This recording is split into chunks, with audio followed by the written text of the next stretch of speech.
सेलभित्र के हुन्छ पोस्टभित्रहरू त्यही हामी अब्जर्भेसन गरिरहेको छौँ। अनि यो जुन भित्र भ्याएको के हुन्छ ओभरी हुन्छ, ओभरीभित्र जुन सेलहरू हुन्छ यो अहिले भर्खर हामी पढेको यहाँबाट हेरेको अब्जर्भेसन पनि गरेको। यहाँ प्लान्ट सेल पनि प्लान्ट सेलको जुन डिएनए स्ट्रक्चर हामी पनि यहाँबाट पनि अब्जर्भ गर्न सक्छौँ। विभिन्न किसिमको अनि विज्ञान प्रयोगशालामा प्रयोग गर्ने अनि जीव विज्ञानको स्ट्रक्चर बारेमा स्टडी गर्ने।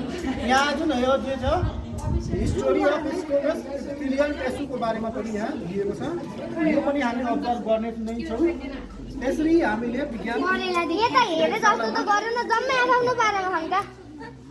विज्ञान प्रयोगशालामा प्रयोग गर्ने अनि यी तन्तुहरूको बारेमा हामी यहाँ अब्जर्भेसन गरिरहेको छौँ।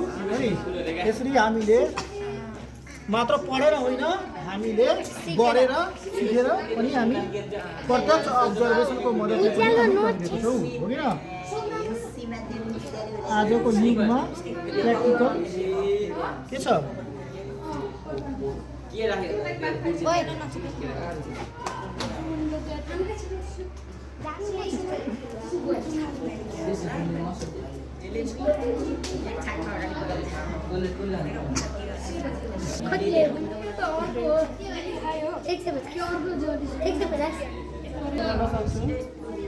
यसका पार्टहरू भित्र भएका यसका साथसाथै हामी पातको पनि प्रयोग हेऱ्यौँ। यो एउटा